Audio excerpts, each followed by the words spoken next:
Bienvenue dans cette vidéo des 10 minutes théologiques. Elle est intitulée « Dieu est trinitaire ». Qui est Dieu? Parmi toutes les questions qu'on pourrait se poser, qui est Dieu est peut-être la plus importante. Si vous faites un sondage dans la rue, il y a de fortes chances que vous obteniez des résultats divers. Certains diront « Dieu n'existe pas », tandis que d'autres vous répondront qu'ils croient au bon Dieu sans plus de précision. Qui est Dieu? Et en quel Dieu croyons-nous? Voilà des questions très importantes, devant lesquelles il faut rester humble, parce que personne, mis à part Dieu lui-même, ne connaît pleinement Dieu. Néanmoins, nous pouvons apporter des réponses, partielles mais justes, parce que Dieu s'est révélé à nous dans la Bible. Or, Dieu nous a révélé qu'il est trinitaire. Mais qu'est-ce que ça signifie? Contrairement à ce que l'on croit parfois, la Trinité n'est pas un problème mathématique, mais une vérité fondamentale de l'Évangile. L'Évangile nous révèle en effet que le Père a envoyé le Fils pour que nous puissions le connaître par l'Esprit. Autrement dit, l'Évangile nous révèle que Dieu est trinitaire.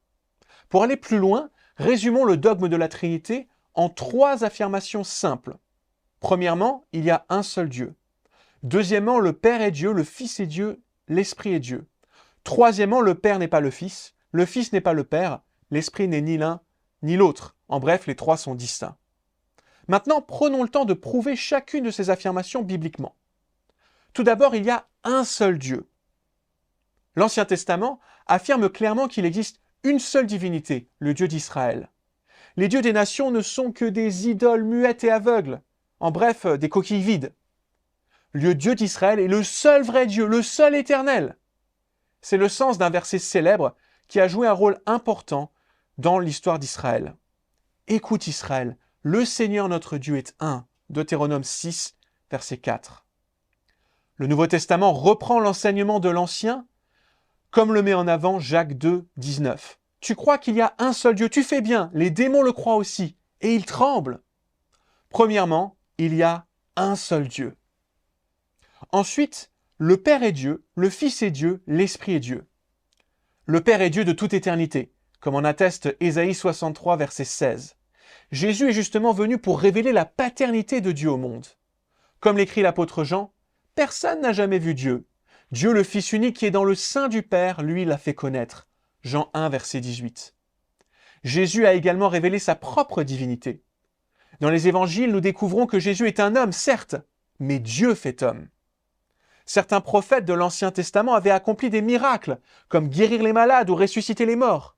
Mais aucun n'avait revendiqué le pouvoir de pardonner les péchés. Marc 2, 10.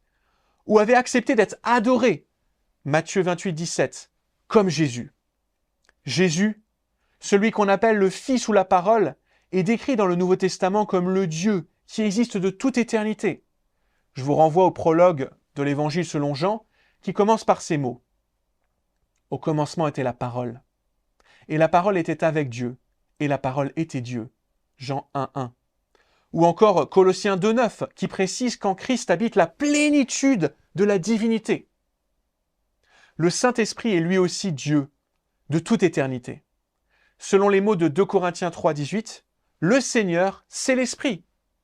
De même, les apôtres font une équivalence entre Dieu et l'Esprit dans des textes comme 1 Corinthiens 3, 16 ou Actes 5, 3 à 5. De plus, il possède les attributs qui n'appartiennent qu'à Dieu, comme l'omniscience, 1 Corinthiens 2, 10, ou l'omniprésence, Psaume 139, verset 7. Deuxièmement, le Père est Dieu, le Fils est Dieu, le Saint-Esprit est Dieu. Enfin, troisièmement, les 3 sont distincts. Certains chrétiens s'imaginent que Dieu est comme un acteur de théâtre qui mettrait un masque selon les occasions.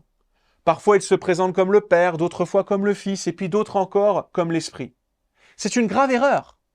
Le Père, le Fils et le Saint-Esprit sont des personnes distinctes. Pour s'en convaincre, il suffit de lister les passages bibliques où les 3 apparaissent ensemble au même moment. Je pense au baptême de Jésus en Marc 1, versets 9 à 11, ou encore à la transfiguration de Jésus en Luc 9, versets 28 à 36. À cet instant, il me faut préciser un point important. Bien que clairement distinctes, les 3 personnes de la Trinité sont inséparables, comme le stipule Jésus en Jean 14, verset 10. « Je suis dans le Père et le Père est en moi. » Ainsi, aucune des personnes n'existe sans les 2 autres. Chaque personne existe en union avec les 2 autres. Autrement dit, le Père, le Fils et le Saint-Esprit vivent dans une communion d'amour permanente. De plus, Dieu n'est pas la somme des trois personnes, mais les trois personnes sont Dieu. Autrement dit, le Père est pleinement Dieu, le Fils est pleinement Dieu et l'Esprit est pleinement Dieu, dans une parfaite égalité. Dès lors, le Père possède tous les attributs et privilèges divins, le Fils possède tous les attributs et privilèges divins, et l'Esprit possède tous les attributs et privilèges divins. Ainsi, il n'existe pas trois dieux, mais un seul Dieu, un seul être divin en trois personnes distinctes, mais inséparables. Arrivé à ce stade, peut-être que vous vous demandez, mais au fond, qu'est-ce que ça change? Eh bien, la Trinité change tout. D'abord, si Dieu n'était pas trinitaire, il ne serait pas amour. Dieu est amour, comme le dit 1 Jean 4, verset 8. Pourquoi? Parce qu'il s'aime de toute éternité dans l'unité de la Trinité.